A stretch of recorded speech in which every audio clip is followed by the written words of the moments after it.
আসসালামু আলাইকুম, সবাইকে সুপ্রভাত। আমার বাসার এই সুন্দর অ্যারোমাযুক্ত নাইস কালারের লিলি ফুলের শুভেচ্ছা দিয়ে আজকে সকালটা আমি সহ সবার যেন ভালো যায়।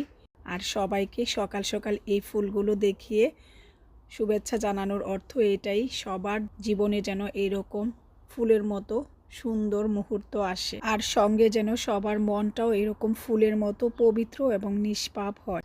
সকালে যখন ঘুম ভাঙার পর আমি আপস্টেয়ার থেকে ডাউনস্টেয়ার আসি, তখন আমার পুরো বাসায় এরকম সুন্দর লিলিমার গন্ধে পুরা বাসাটা একদম মুখরিত হয়ে থাকে।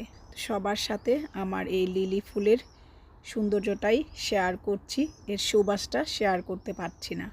আর আমার জন্য এবং আমার ফ্যামিলি মেম্বারের জন্য আপনারা সবাই বেশি বেশি করে দোয়া করবেন। আমিও আপনাদের সবার জন্য দোয়া করি। আল্লাহ হাফেজ।